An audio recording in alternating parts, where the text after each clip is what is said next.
director of the National Institute of Allergy and Infectious Diseases and chief medical advisor to the president, Dr. Anthony Fauci. Dr. Fauci, good morning. It's good to see you.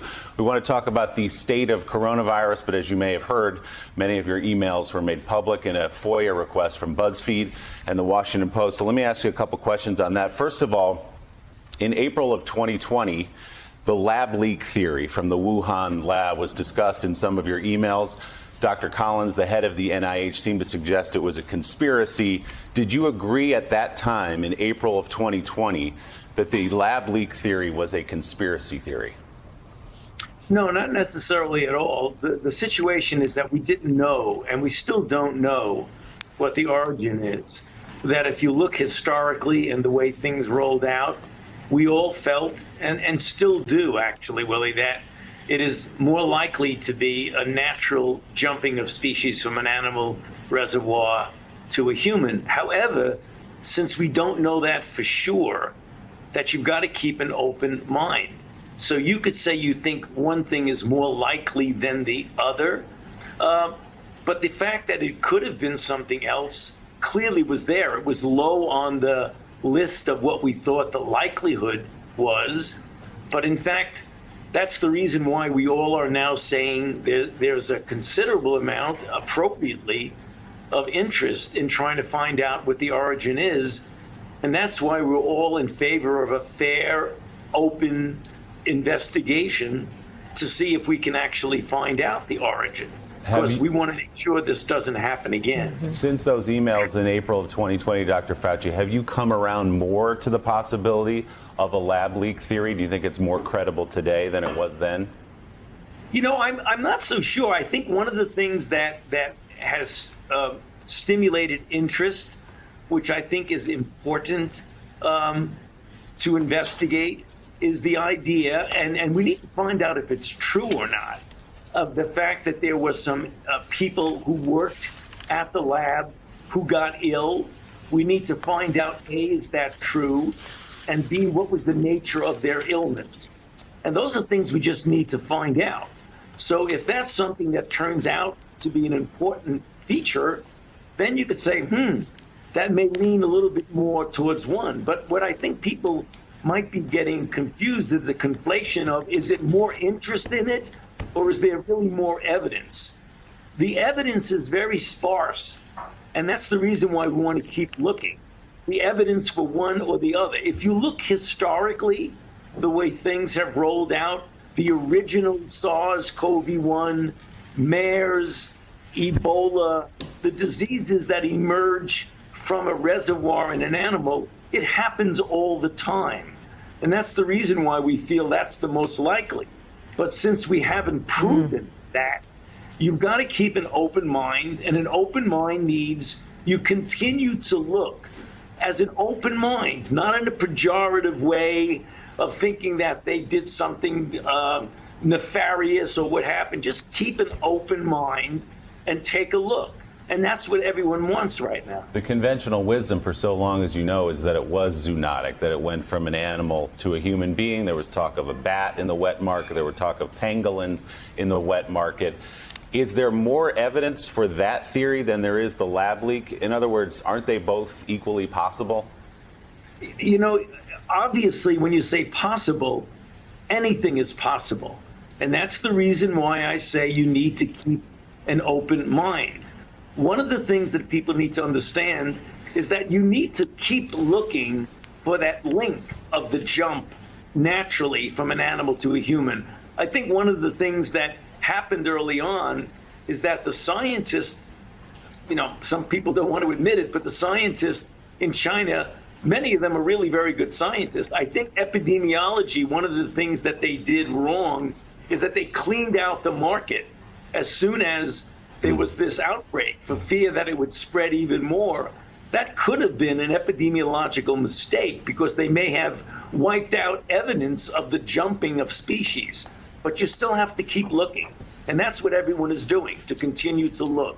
I have to keep emphasizing that because people who are pejorative about it and conflate different things, keep saying, well, you think this, an open mind is the clear thing we need to do. A question you probably hear a lot, I hear a lot, is from people out on the street and people who are on our show. Why is this so hard? Why is it so hard to find the source of this outbreak that's killed more than 3 million people around the world, 600,000 people here in the United States, has upended our lives and our economy? Is it because China is so opaque? Is it because WHO is not sharing information? Why is this so difficult? You know, there are several reasons, Willie, why it's difficult. I think one of the things is that we need better access to all the information. I mean, it's obviously in China's interest to find out exactly what it is. And the is of the natural theory would be to find that link. So you have to keep looking for it. I mean, obviously, you want openness and cooperation. One of the ways you can get it is don't be accusatory. Try to get both a forensic, a scientific, and an investigational approach.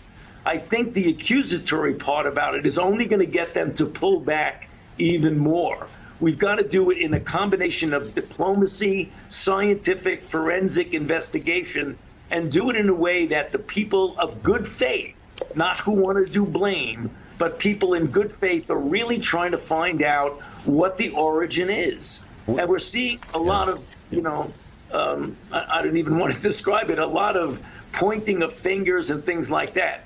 Keep an open mind and go after the truth. You say it's in China's interest, though. Would you agree, though, Dr. Fauci, it is in their interest to hide it if there was a lab leak, or worse, if they were designing something in their lab so that the world, that America didn't know that it came out of their own lab? Wouldn't they want to conceal that?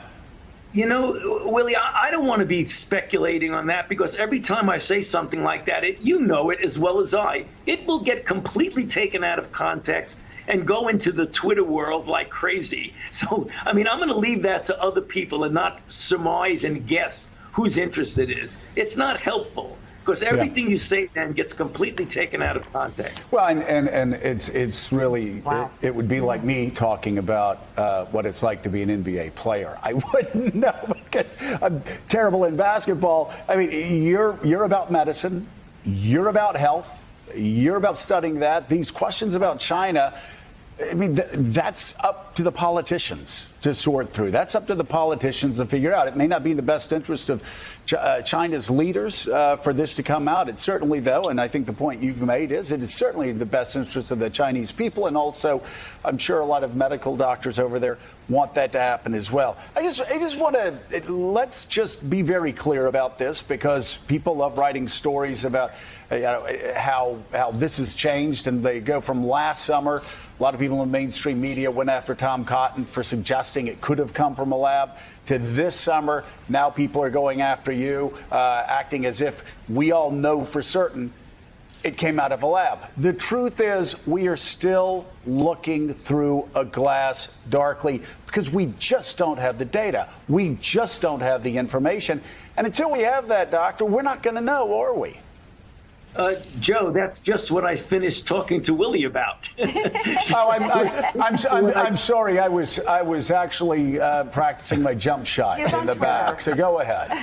No, I was trying to just kind of clarify it for some of our viewers. I'm sorry. Right. Sometimes I repeat myself. No, Joe, I'm sorry. I wasn't trying to be facetious, but that's what I was saying, and that's what people need to do, is to keep an open mind.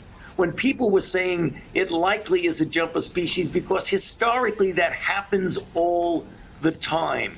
Do we know absolutely certain? Until you nail it down of showing a link. And because you haven't found it doesn't mean it's not there. You need to keep looking for the link, and you need to keep looking for evidence that it's something else, like a lab leak. Those are open possibilities. We may not ever find out what that is, but what is not helpful is that very accusatory, pejorative nature of it, as opposed to keeping truly an open mind. Right. So let's talk about this summer. We had Joe Biden talking about the summer of freedom. What's the summer looking like for you? What's the fall looking like? How's the United States doing? We're doing well. If you look at the numbers, Joe, that you look at what's called the weekly average on a daily basis. We've gone from several weeks, months ago to 60,000 a day, 50, 40, 30, and now we're below 20. It's going in the right direction.